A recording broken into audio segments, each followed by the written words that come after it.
What's up, guys? Thank you so much for coming by the Helpful Dreams channel today. If you've been here before, thank you so much for your continued support. And if you're new here, this is where we take the best teachings of all time and put them into a simplified version that we could easily digest in a short amount of time. And I can't tell you how much this has been helping me improve my life, just going through these ideas on a daily basis and really embedding the ideas into what I do on a daily basis.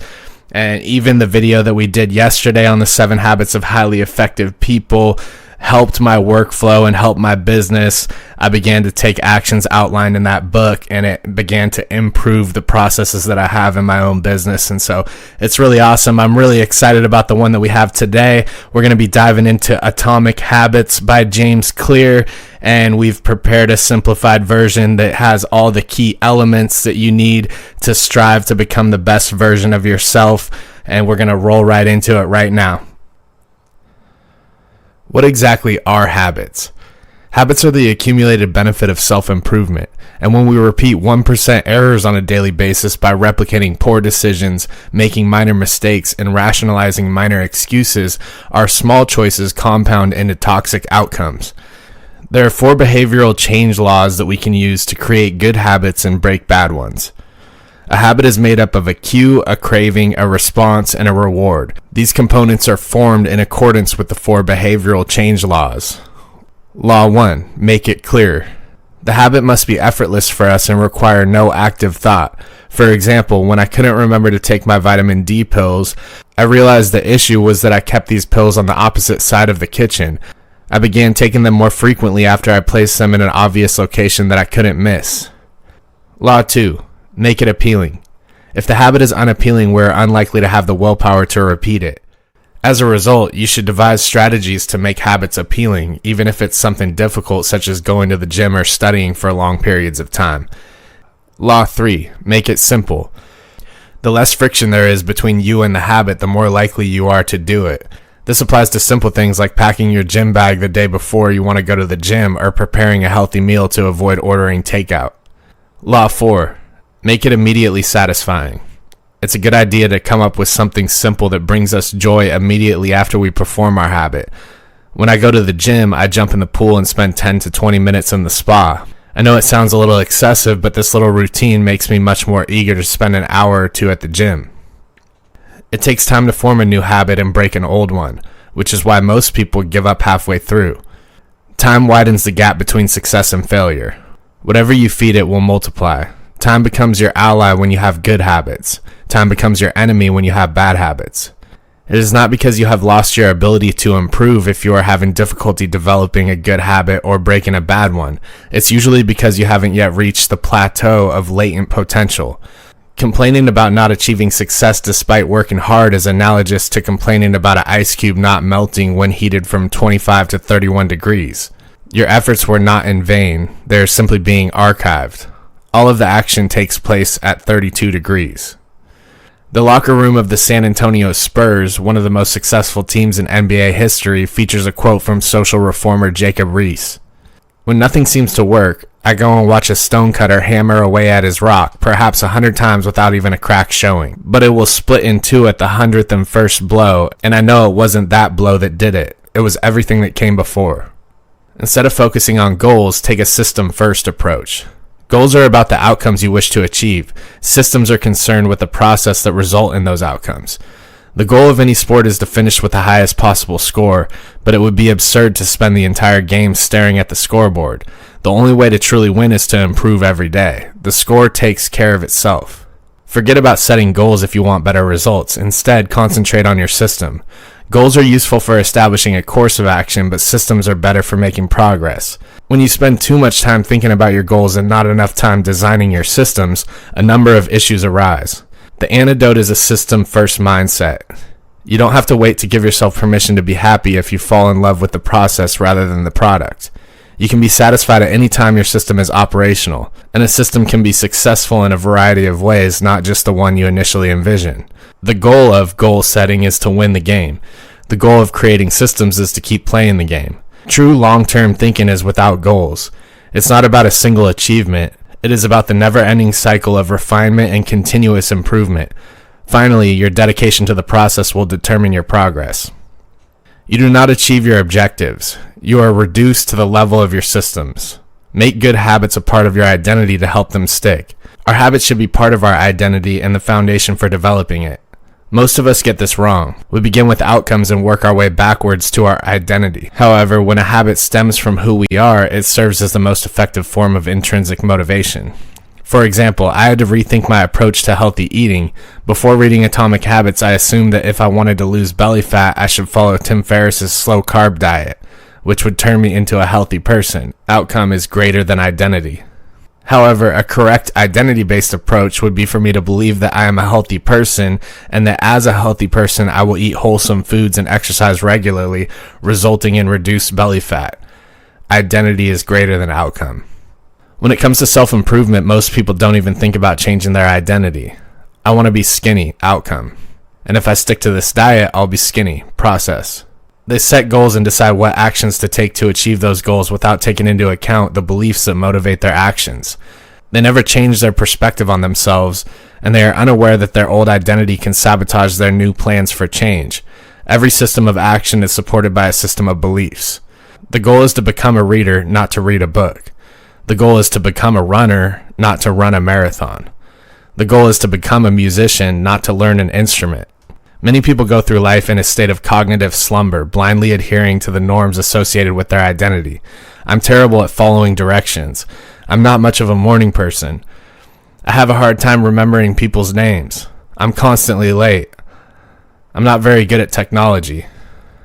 When you've been telling yourself a story for years, it's easy to fall into the mental grooves and accept it as a fact. The real reason you fail to stick to habits in the long run is that your self-image gets in the way.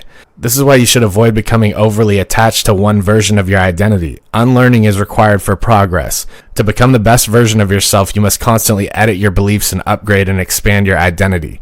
Your habits define your identity. You are not born with preconceived notions. Every belief, including your own, is learned and conditioned by experience.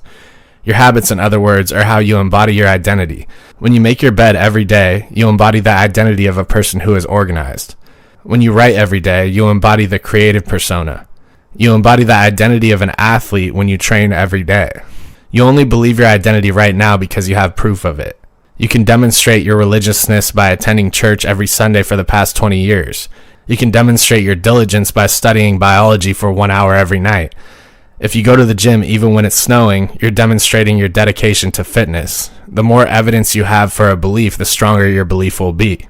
This is a gradual process. We do not change by snapping our fingers and deciding to become someone completely different. We evolve gradually, day by day, habit by habit. We are constantly going through microevolution of the self. Each habit is a hint. Hey, maybe this is who I am. If you finish a book, you may be the type of person who enjoys reading. If you go to the gym, you may be the type of person who enjoys exercise. If you enjoy music and play the guitar, you may be the type of person to be a musician. Every action you take is a vote for the person you want to be. Every action you take is a vote for the person you want to be. Building better habits does not entail filling your day with life hacks. It's not as simple as flossing your teeth every night, taking a cold shower every morning, or wearing the same outfit every day. It is not about achieving external success measures such as making more money, losing weight, or reducing stress. Habits can help you achieve all of these goals, but they are not fundamentally about having something. They are concerned with becoming someone. Finally, your habits are important because they help you become the person you want to be.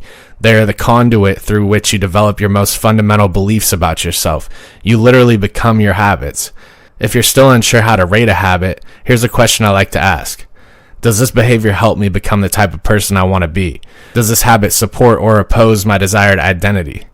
Habits that reinforce your desired identity are generally beneficial. Habits that contradict your desired identity are usually undesirable. Many people believe they lack motivation when in fact they lack clarity. It is not always clear when and where to act. People who are disciplined are better at structuring their lives in a way that does not necessitate heroic willpower and self-control. In other words, they spend less time in situations that are enticing. People who have the most self-control are usually the ones who need it the least. When you don't have to use self-control very often, it's easier to practice. Perseverance, grit, and willpower are necessary for success, but the best way to improve these qualities is to create a more disciplined environment rather than wishing you were more disciplined. It's easy to get bogged down in the search for the best change strategy. The quickest way to lose weight, the best muscle building program, the ideal side hustle. We are so preoccupied with determining the best approach that we never get around to taking action. Voltaire once said, "The best is the enemy of the good." Why do we do it if it doesn't produce results?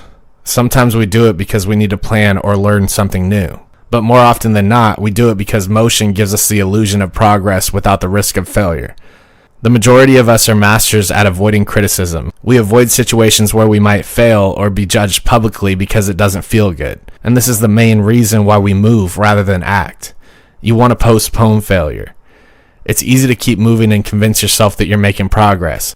I'm having conversations with 4 potential clients right now. You think, this is excellent, we're taking the right steps.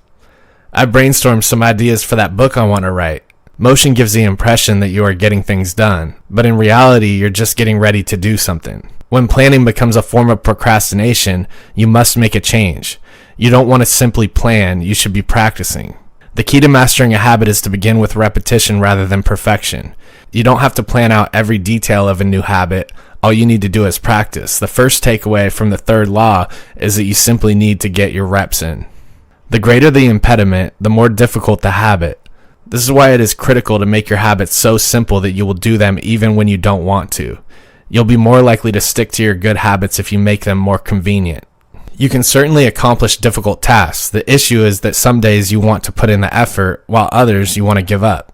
On bad days, it's critical to have as many things working in your favor as possible so that you can overcome the obstacles that life inevitably throws at you. The less friction you have to deal with, the easier it will be for your stronger self to emerge. When we have a positive experience, we are more likely to repeat it. This is completely logical. Pleasure sensations, even minor ones like washing your hands with soap that smells nice and lathers well, are signals to the brain that say, "This feels good, do it again the next time." Pleasure teaches your brain that a behavior is important enough to remember and repeat. Every habit has multiple outcomes over time. Unfortunately, these outcomes are frequently out of sync. With our bad habits, the immediate result is usually pleasant, but the long-term result is unpleasant. It is the opposite with good habits. The immediate outcome is unpleasant, but the long-term outcome is pleasurable. It almost always happens that when the immediate consequence is favorable, the later consequences are disastrous and vice versa. In other words, the cost of your good habits are now, your bad habits will cost you in the future. Because the brain prioritizes the present moment, you can't rely on good intentions. When you make a plan, whether it is to lose weight, write a book, or learn a language, you're making plans for your future self. And when you picture your ideal life, it's easy to see the value in taking action that will benefit you in the long run. We all want better lives for our children and grandchildren. When it comes to making decisions, however, instant gratification usually wins. You are no longer making a decision for future you who wishes to be healthier, wealthier, and happier. You are selecting the present you, who desires to be satisfied, pampered, and entertained. As a general rule, the more immediate pleasure you derive from an action, the more seriously you should question whether it is consistent with your long-term objectives. The problem is that most people understand that delaying gratification is the prudent course of action. They desire the advantages of good habits to be healthy, productive, and at peace. However, these outcomes are rarely top of mind at the critical moment. Fortunately, you can train yourself to delay gratification, but you must work with, not against, human nature. The best way to accomplish this is to add a little bit of immediate pleasure to habits that will pay off in the long run, and a little bit of immediate pain to those that will not. The key to making a habit stick is to feel successful, even if it is in a small way. The sensation of success indicates that your habit has paid off and that the work was worthwhile.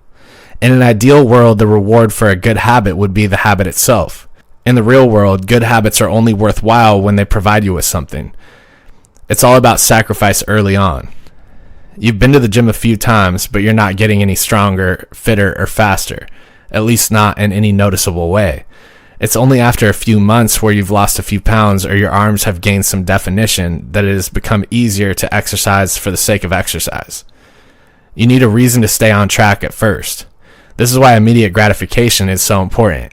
They keep you interested while delayed rewards pile up in the background. Immediate reinforcement can be especially beneficial when dealing with avoidance habits or behavior that you want to stop doing.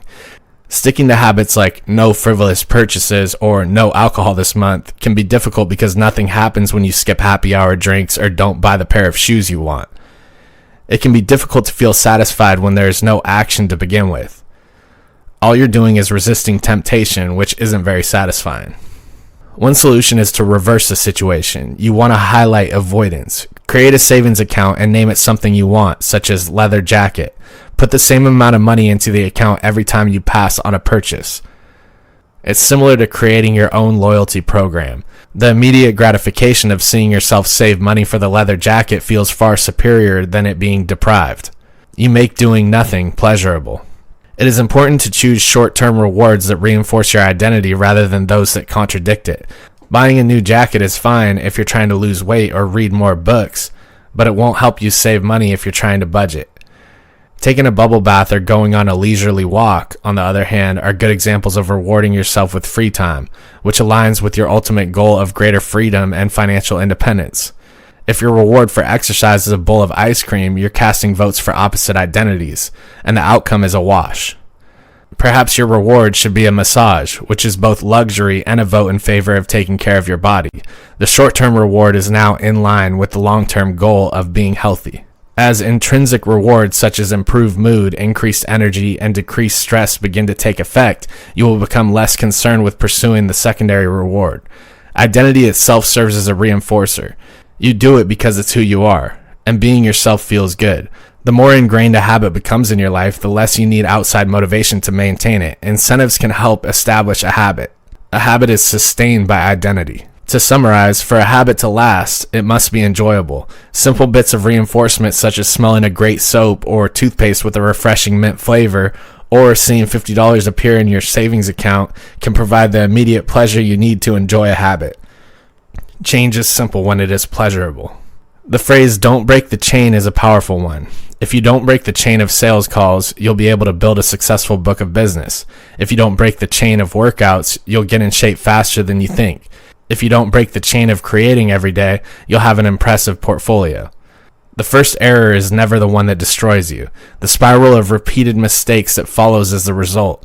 A single absence is an accident. Missing twice signals the beginning of a new habit. You have no idea how valuable it is to simply show up on your bad or busy days. Days that are lost hurt you more than days that are successful. If you start with $100, a 50% gain will get you $150. However, a 33% loss will return you to $100. In other words, avoiding a 33% loss is just as valuable as making a 50% gain. The first rule of compounding is to never interrupt it unnecessarily. Sluggish days and bad workouts keep the compound gains from previous good days intact. Simply doing something, 10 squats, 5 sprints, a push-up, anything is extremely beneficial. Do not enter a zero. Don't allow losses to deplete your compounding. Furthermore, what happens during the workout is not always important. It's all about being the type of person who never skips a workout. It's easy to train when you're feeling good, but it's critical to show up even when you're not feeling well. Going to the gym for 5 minutes may not improve your performance, but it will help you to reaffirm your identity. The key to increasing your chances of success is to select the appropriate field of competition. This is true for both habit change and sports and business. When habits align with your natural inclinations and abilities, they are easier to perform and more satisfying to maintain. You want to play a game where the odds are in your favor. When being better isn't an option, being different is. By combining your abilities, you lower the level of competition, making it easier to stand out. By rewriting the rules, you can avoid the need for a genetic advantage. A good player strives to win the game that everyone else is playing. A great player invents a new game that plays to their strengths while avoiding their weaknesses. At some point, it comes down to who can withstand the monotony of training every day, doing the same lifts over and over again. People discuss getting pumped up to work on their goals. People often say it all comes down to passion, whether they're talking about business, sports, or art. As a result, many of us become depressed when we lose focus or motivation because we believe that successful people have an inflated supply of passion. But according to this coach, even the most successful people struggle with the lack of motivation. The difference is that they still manage to show up despite their boredom. Machiavelli observed, "Men desire novelty to such an extent that those who are doing well wish for a change as much as those who are doing badly." I can guarantee that if you start and stick to a habit, there will be days when you want to give up. There will be days when you don't feel like going to work when you start a business. There will be times when you don't feel like finishing a set at the gym. There will be days when you don't feel like typing when it's time to write. But it's stepping up when it's annoying, painful, and draining that distinguishes a professional from an amateur. Professionals stick to their plans. Amateurs allow life to get in the way. Professionals know what is important to them and work towards it with purpose. Amateurs are swayed by life's exigencies.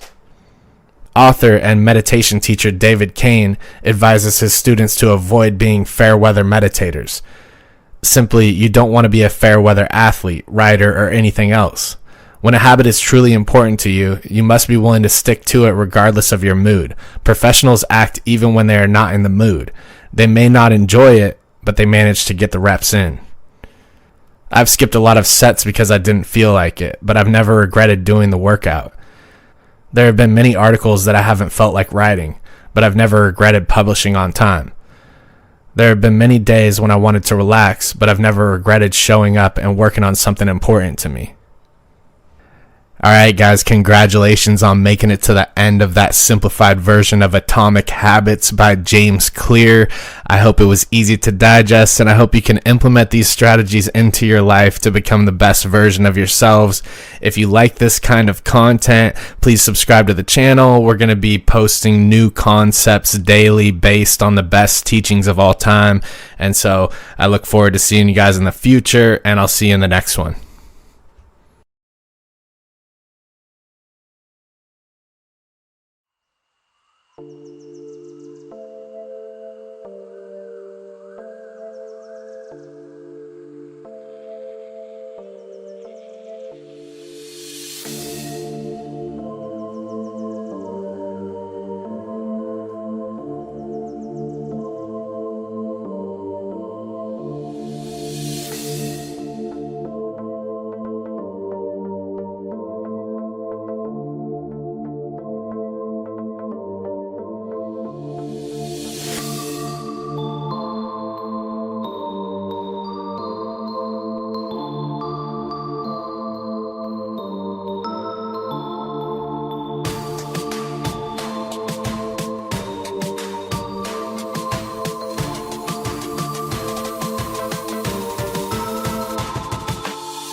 I feel like I'm losing my mind. Is everybody in the world blind?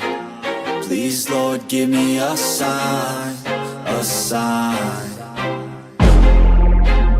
I feel like I'm losing my mind. Is everybody in the world blind? Please, Lord, give me a sign, a sign. I wanna be the greatest. Everybody on the fake shit. I look around and feel like everybody is the fakest. I make this every day and I'm impatient, hoping one day I blow up from the basement. Statement, the top is so vacant. I don't hear shit that I think is amazing. Waiting for my day when I'm playing sold out shows for 1,000 faces. Hey, give me that crown, get in my way and to be put down. It ain't your place, all this my town. If I want that shit, then I'll get it right now. I'm losing it, the noose it fits, I'm losing shit. A stupid myth, you choose to live or choose to dip. You choose to fight or lose your grip and lose a gift. I feel like I'm losing my mind. Is everybody in the world blind?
like I'm losing my mind.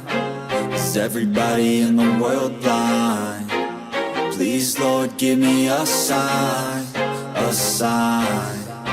I feel like I'm losing my mind. Is everybody in the world blind? Please, Lord, give me a sign, a sign.